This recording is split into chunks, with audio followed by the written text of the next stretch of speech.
கர்த்தருடைய பரிசுத்தமான நாமம் மகிமைப்படுவதாக. ஆசீர்வாதமான ஒரு நல்ல காலவேளையிலையும் அனுதினம் அண்ணா என்கிற வேத தியானத்தினால் உங்களை சந்திப்பதில் மிகுந்த சந்தோஷம். கிருபையாய் கர்த்தர் நமக்கு ஒரு நல்ல நாளை கூட்டி கொடுத்திருக்கிறார். இந்த நாள் ஜனவரி மாதம் 28 செவ்வாய்க்கிழமை காலவேளை. இந்த காலவேளையிலேயும் பரிசுத்த வேதத்தை தியானிப்பது அது நமக்கு ஆசீர்வாதமானது. தியானிக்கலாம்.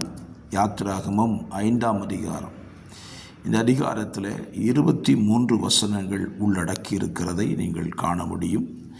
இந்த அதிகாரத்தின் சுருக்கம் என்ன? மோசேயும் ஆரோனும் பார்வோனிடத்தில் போய் இஸ்ரவேல் ஜனங்களை விடுவிக்கும்படி கேட்டுக்கொள்ளுகிறான்.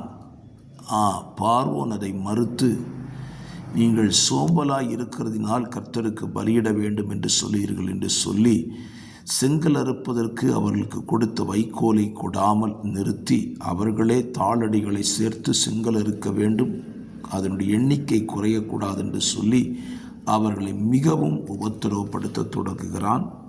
மோசே போய் தேவனிடத்தில் இந்த ஜனங்களை விடுதலையாக்கவில்லையே என்று மன்றாடவும் செய்கிறான். இதுதான் இந்த அதிகாரத்தின் சுருக்கம்.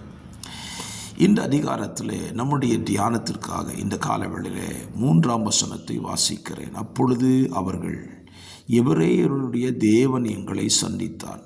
நாங்கள் வனாந்திரத்தில் 3 நாள் பிரயாணம் போய் எங்கள் தேவனாகிய கர்த்தருக்கு பலியிடும்படி போக வேண்டும்.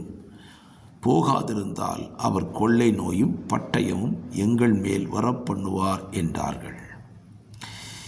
என்னை கேட்கிற அருமையான கர்த்தருடைய பிள்ளைகளே, இஸ்ரவேல் ஜனங்களுடைய வாழ்க்கையிலே தேவன் அவர்களை சந்தித்த பொழுது அதற்கு அவர்கள் சொல்லுகிற பதில், பார்வோனிடத்தில் எபிரேயருடைய தேவன் எங்களை சந்தித்தார்.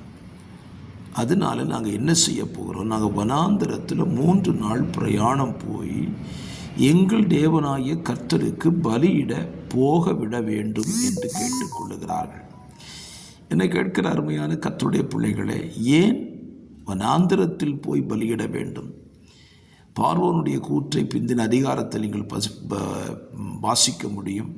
நீங்கள் குடியிருக்கிற இந்த தேசத்திலே பலியிடலாமே, எல்லா வசதியும் உங்களுக்கு இருக்கிறதே, கோசேன் நாட்டில் பலி செலுத்துவதற்கு தடை இல்லையே என்றும் அவன் சொல்லுவான்.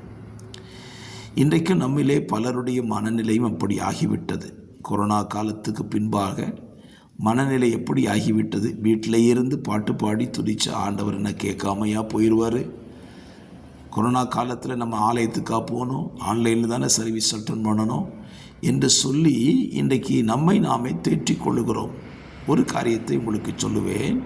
தேவனை ஆராதிக்க வேண்டுமானால், தேவனுக்கு பலி செலுத்த வேண்டுமானால் நம்முடைய கூடாரத்தை விட்டு பிரயாணம் போய் வனாந்திரத்தில் தேவனை ஆராதிப்பது தேவனுக்கு பிரியமானது. அப்படியானால் நாம் வனாந்திரத்துக்கு போக வேண்டுமா என்று கேட்கலாம். வனாந்திரத்துக்கு போக வேண்டாம். உங்களுக்கென்று தேவன் ஒரு ஆலயத்தை கொடுத்திருக்கிறார் அல்லவா? அந்த ஆலயத்தில் போய் தேவனை தொழுது கொள்ள வேண்டும் என்பது தேவனுடைய விருப்பம். வீடுகளில் நீங்கள் தேவனை துதிக்கிறீர்கள், பாடுகிறீர்கள், நல்லது, அது செய்ய வேண்டும் கண்டிப்பாக. ஆனால் பலி செலுத்துவது என்பது தேவன் தெரிந்து கொள்ளுகிற ஸ்தானத்திற்கு போய் தான் பலி செலுத்த வேண்டும்.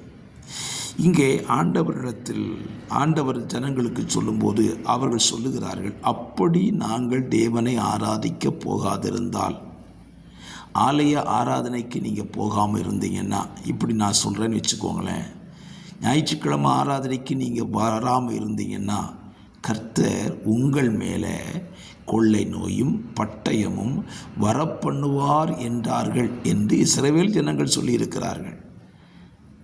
ஞாயிற்றுக்கிழமை கர்த்தரை ஆராதிக்க வராமல் இருந்தால் இப்படி ஒரு தண்டனை வரும்னு சொல்லி நமக்கு தெரிஞ்சிருந்தா நம்ம ஆலய ஆராதனைக்கு போகாமல் இருப்போமா?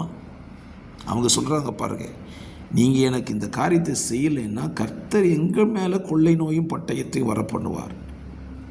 இப்படியானால் இஸ்ரவேல் ஜனங்களுக்குள்ளே இருந்த தெளிவு என்ன? தேவனை ஆராதிக்கவில்லை என்றால் எனக்கு தண்டனை வரும். இன்றைக்கும் எத்தனையோ கர்த்தருடைய பிள்ளைகள் ஆலய ஆராதனையை புறக்கணிக்கிறார்கள். அவர்கள் தேவனை துதிக்க முடியாமல் தடுமாறுகிற நிலையை பார்க்க முடிகிறது. ஆனால் நீங்கள் அப்படி இருக்காதிருங்கள். ஆலய ஆராதனைக்கு செல்லுங்கள், ஆண்டவரை ஆராதியுங்கள்.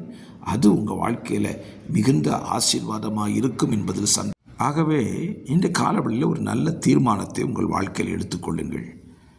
இஸ்ரவேல் ஜனங்கள் சொன்னது போல எங்கள் வீடுகளை விட்டு புறப்பட்டு 3 நாள் பிரயாண தூரம், நீங்கள் 3 நாள் பிரயாணம் தூரம் இல்லாமல் போக வேண்டாம்.